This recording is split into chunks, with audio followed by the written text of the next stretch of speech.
essa igreja aqui ama você, ama a sua família. Para nós é sempre um privilégio, é sempre uma alegria ter um servo de Deus com a sua família, servo que dispôs o coração para fazer aquilo que essas músicas disseram. Dispôs o coração para pregar a palavra, para ser bênção nas mãos de Deus, e de uma maneira totalmente despreendida e corajosa, deixando não só o seio da sua família, mas também o seu país, com todas as benesses que o país nos dá, para viver então aí as lutas por amor a pessoas que vocês não conheciam, num país que vocês também não conheciam, e já estão rumando para um outro país da mesma maneira, né? Então, para nós é uma alegria recebê-lo aqui, porque só a sua vida para nós já é uma grande mensagem de Deus, de encorajamento. Deus abençoe, irmão. Recebi uma ligação do Júlio. Júlio, que dia que você me ligou mesmo? Sexta-feira, não foi? Foi sexta? Júlio me ligou sexta-feira, falou: pastor, a questão é a seguinte, lá na nossa igreja, nós costumamos sempre entrar em contato com o pastor para saber o tema, que a gente relaciona as músicas com o tema. Eu falei: Júlio, você sabe qual que é a minha maior crise? É quando eu tenho que pregar numa igreja onde tem mais ou menos umas 200 pessoas, são 200 almas, cada uma com a sua peculiaridade, cada um com a sua história de vida. Não falei essas coisas tudo para ele no telefone. Cada uma com seus anseios, cada um com seus ideais, cada um com seus calcanhares de Aquiles, cada um com seus problemas, com as suas vitórias e com as suas lutas. E a minha maior crise é buscar uma mensagem de Deus que venha de encontro, de fato, com as necessidades do coração e da alma de cada um. Júlio, amanhã, sábado, meio-dia, eu te ligo e te digo o tema da mensagem, porque eu ainda não sei o que eu vou pregar. E aí, pela graça de Deus, eu liguei para o Júlio meio-dia. Ele falou: dá um tempinho aí que eu estou atendendo uma pessoa, e aí depois eu te ligo. E aí ele me retornou a ligação. Mas eu já queria expressar a minha gratidão a Deus, porque eu já fui abençoado ricamente nesse momento de louvor. Aquela música Vaso Útil eu não conhecia. Uma bênção. Vamos fazer o fechamento com ela. Fui abençoado, já fui edificado. Vim aqui na frente hoje, abracei o pastor Marcos. Quero dizer que a cada dia, a cada visita minha aqui, a minha alegria tem sido mais radiante, tem sido cada dia maior de estar no meio dos irmãos. E tem sido uns momentos muito especiais para a nossa família estar com vocês. Sabemos que não estamos congregando e estamos direto aqui, mas o simples fato de estar aqui, de estar vendo algumas outras pessoas, isso tem estreitado o nosso relacionamento. Sempre quando ligo para o pastor Marcos, falo: e aí, o pastor João, como que é que está? Está bem? Está tranquilo? Então não esqueço, trago vocês no meu coração. E sei que isso não é obra minha, e é obra de Deus. É Deus que tem me levado a guardar as pessoas no coração, porque se formos esperar de nós mesmos, nós saímos e esquecemos, e cada um por si e Deus por todo. Mas Deus tem me dado a graça, tem me agraciado e tem feito isso dentro do meu coração. Então, meus queridos, pastor,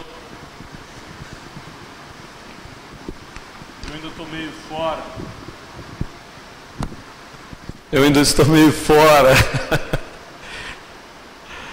da modernidade, da pós-modernidade.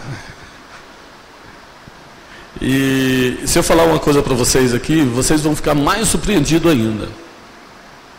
Vocês sabiam que esse aqui é o meu segundo sermão digitado? Vocês sabiam? Numa era moderna e pós-moderna dessa. Sabia? Pode perguntar para minha esposa, ela confirma lá para vocês. Graça de Deus, meu amigo. Graça de Deus. Mas vamos lá.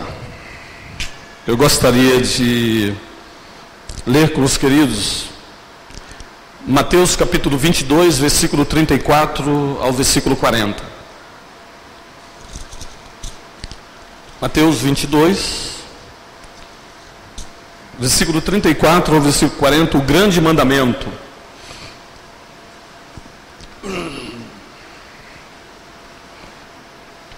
Todos os irmãos encontraram? A palavra de Deus diz o seguinte: entretanto, os fariseus, sabendo que ele fizera calar os saduceus, reuniram-se em conselho. E um deles, intérprete da lei, experimentando, lhe perguntou: mestre, qual é o grande mandamento na lei? Respondeu Jesus: amarás o Senhor teu Deus de todo o teu coração, de toda a tua alma e de todo o teu entendimento. Este é o grande e o primeiro mandamento. O segundo, semelhante a este, é: amarás o teu próximo como a ti mesmo. Destes dois mandamentos depende toda a lei e os profetas. Amém? Vamos orar? Vamos mais esse negócio aqui.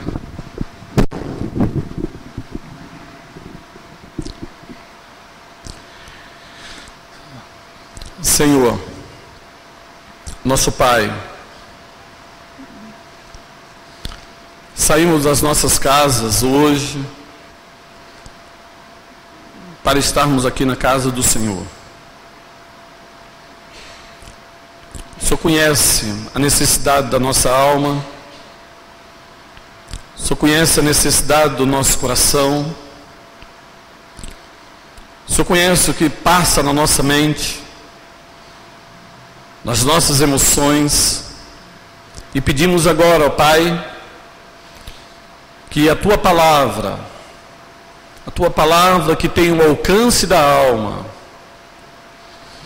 a Tua palavra que tem o alcance do coração, a Tua palavra que é como espada de dois gumes, que penetra o mais íntimo do nosso ser, a Tua palavra que restaura a alma, a Tua palavra que vivifica, a Tua palavra que é lâmpada para os nossos pés e luz para os nossos caminhos, a Tua palavra que quando aguardamos no nosso coração não pecamos contra o Senhor, a Tua palavra que é a verdade que liberta, possa vir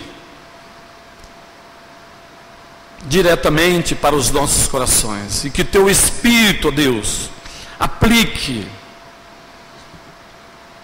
nas nossas vidas a Tua palavra, e que de fato não saiamos daqui como entramos, mas possamos sair com uma perspectiva nova do Senhor para as nossas vidas. E eu te peço também uma coisa, ó Deus: eu sou falível, eu sou limitado, e eu te peço que o Senhor me ajude, que a Tua graça me auxilie aqui nesse momento, porque sem a Tua graça eu não posso nada. Tenha misericórdia de mim, ó Deus. Em nome de Cristo é que oramos e pedimos ao Senhor, ó Pai. Amém, Senhor. Como diz o Marlon, né? Estou bem à vontade, suquinho. Irmãos, eu gostaria de pensar um pouco com os queridos nessa noite no seguinte tema, seguinte assunto: o amor a Deus, o ponto de partida e a genuína fonte para realizar missões.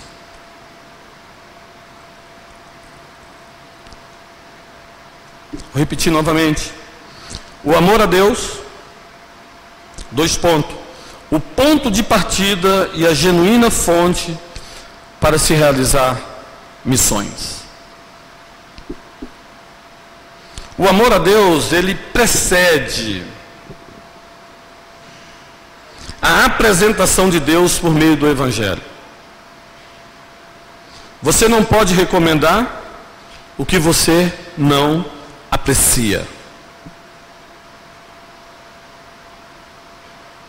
Onde o amor a Deus é fraco, o zelo por missões também será fraco. E eu gostaria de contar um pouco aqui desse período nosso, depois que cheguei de Guiné, 9 anos de ministério.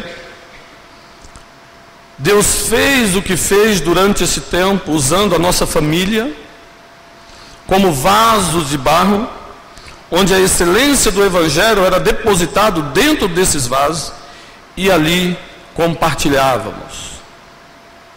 Giza veio para o Brasil na frente com as crianças, por causa da escola, e ali eu fiquei só e comecei a meditar de lá para cá, no livro de Jeremias. Comecei a meditar em outros livros da Bíblia, e Deus tem falado de forma profunda no meu coração sobre esse assunto, sobre esse tema, o qual eu gostaria de compartilhar com os irmãos, que se diz com relação a respeito ao amor a Deus. É algo que Deus tem falado é algo que Deus tem falado profundamente, de forma diretamente, de forma veemente ao meu coração e à minha alma, a respeito do meu amor para com Ele. E um determinado dia, como aquelas incomodações, e pouco a pouco,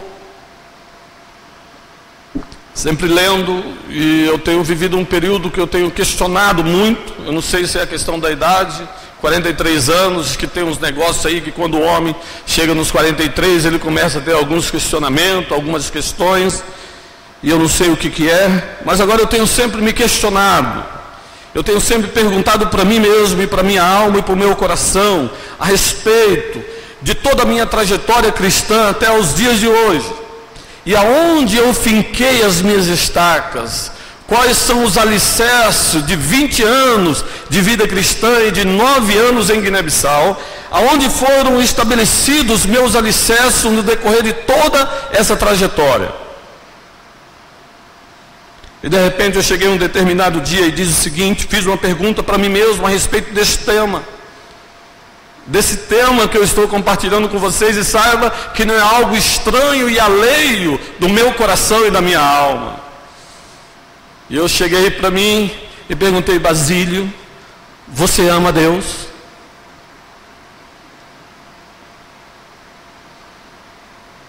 Basílio, você ama Deus? Essa foi a pergunta. Fui para minha esposa, perguntei para ela: Giza, você ama Deus? Ela ficou assim: acho que algumas vezes eu tenho um pico assim, tal, de repente, outras horas não. E cheguei a uma resposta não muito agradável, meus irmãos. Que eu não amava Deus como eu pensava que amava. Eu não amava Deus como eu pensava que eu amava. Porque qual que foi o termômetro, qual que foi a trajetória, qual que foi o meu princípio de análise para chegar a essa resposta? Eu comecei a analisar o meu relacionamento com Deus. E o meu relacionamento com Deus estava condicionado a algumas coisas, de necessidades, e não pela pessoa de Deus. Eu comecei a analisar as minhas orações, e comecei a avaliar as minhas orações e as minhas conversas com Deus. E comecei a perceber que as minhas orações eram de um menino interesseiro que só ia para o pai com segundas intenções, querendo ganhar alguma coisa. Não era aquele menino que ia para o pai, que gostaria de estar com o pai, de sentir o Pai, de conversar com o Pai, de ouvir a voz do Pai, de sentir o carinho do Pai. Não. Era um menino que baseava suas relações condicionadas às coisas que o Pai tinha para ele. O meu coração estava nas coisas do Pai e não no Pai.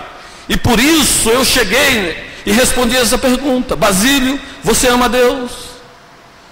De fato, você ama Deus de todo o seu coração, de toda a tua alma, de todo o teu entendimento, com toda a sua força?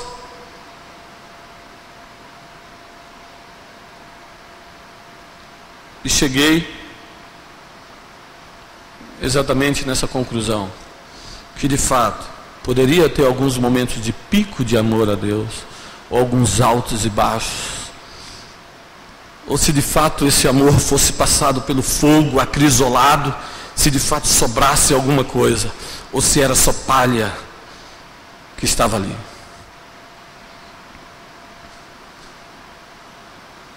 Esse primeiro princípio relacional com Deus, onde somos amados por Deus e amamos a Deus porque Ele nos amou primeiro.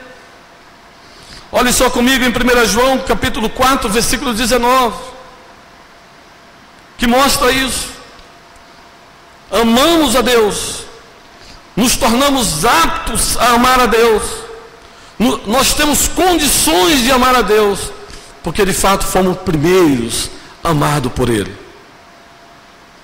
Sozinho, sem experimentar esse amor de Deus que veio revelado na pessoa de Cristo, porque Deus amou o mundo de tal maneira que enviou o seu Filho, sem experimentar essa graça, sem experimentar esse encontro real contigo, o homem por si próprio, de maneira alguma, não tem condições de dar um passo rumo a Deus, ou abrir a sua boca e expressar: Deus, eu te amo. Porque só podemos amar a Deus quando somos alcançados pelo amor de Deus. Ele nos amou primeiro, e agora nós temos condições de amá-lo.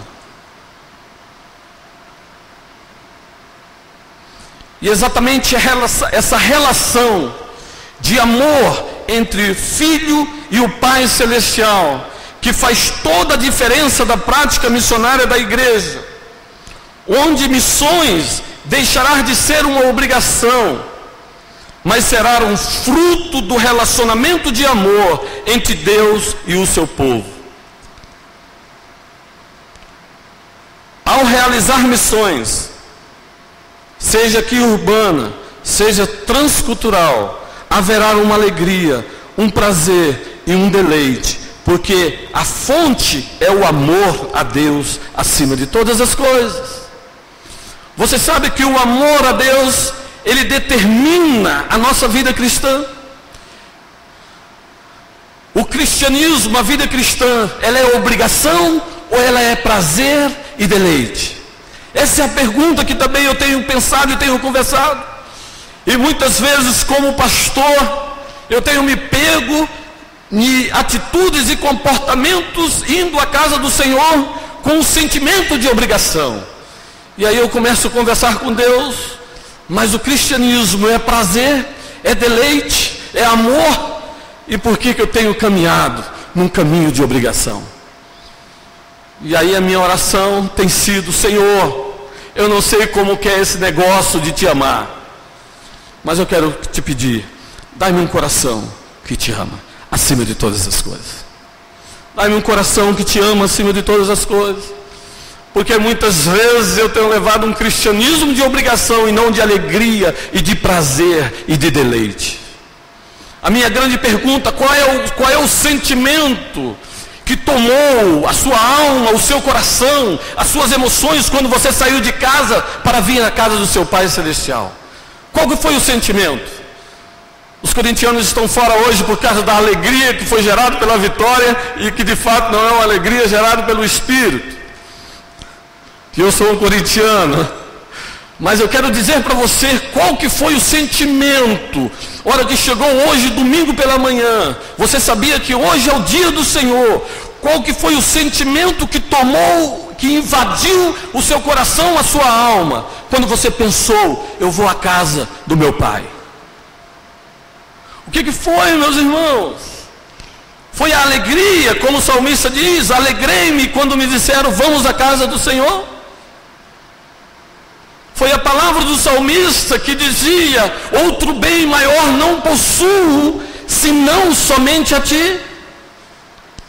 Ou foi outro salmista que diz que assim como as costas suspiram pelas águas, assim minha alma está sedenta do Senhor. Foi esse sentimento que invadiu, que tomou conta da sua alma, do seu coração, e você saiu de casa irradiante de amor, de alegria, e dizendo: estou indo à casa do meu pai, e eu quero ver qual é o conselho, e qual é a palavra que meu pai tem para mim nessa noite. Foi esse sentimento? Foi isso que tomou conta do seu coração?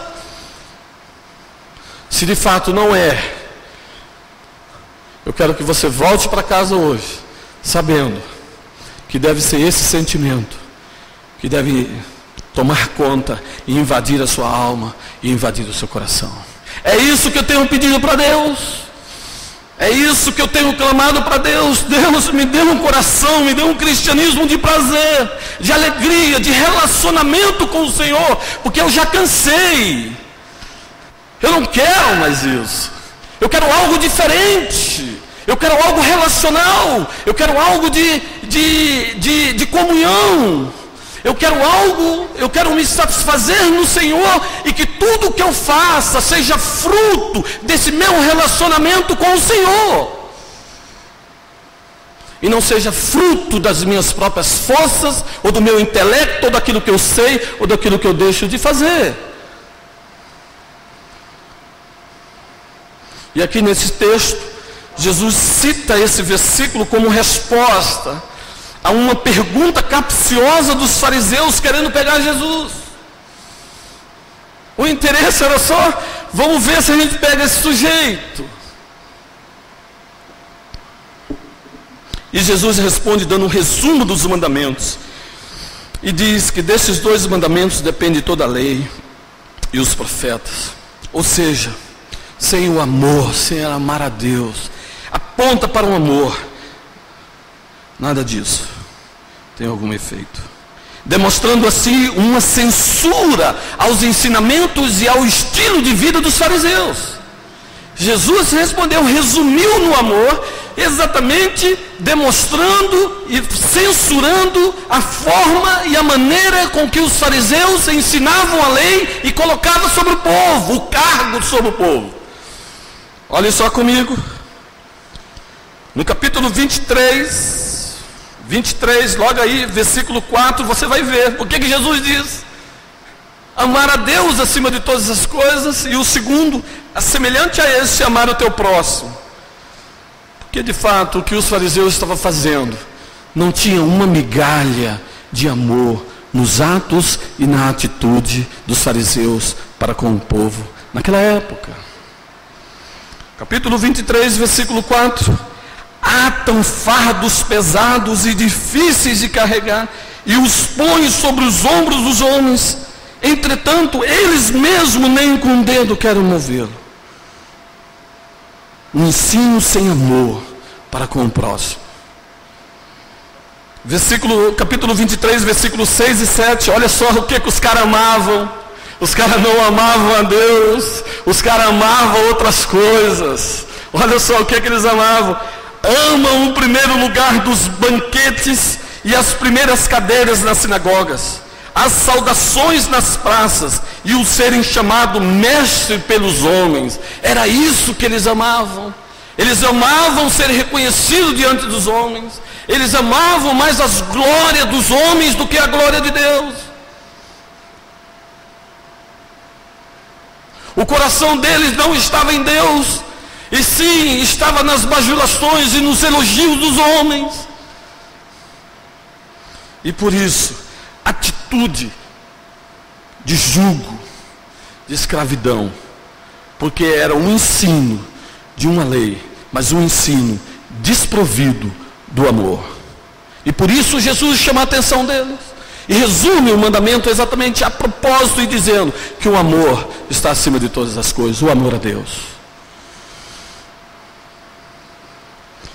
diante dessa censura, deve nos levar a um caminho sobremodo excelente, que é o amor a Deus, o ponto de partida e a genuína fonte para a realização da missão. O amor a Deus transforma o nosso amor para com o próximo. Primeira coisa, o amor a Deus transforma o nosso amor para com o próximo. Não tem como amar o próximo sem amar a Deus em primeiro lugar. Não tem como nós revelarmos esse amor bíblico. Não é esse amor definido por uma sociedade corrupta e caída, e que não conhece os princípios da palavra de Deus. Não, eu estou falando de um amor que procede do amor, porque Deus é amor.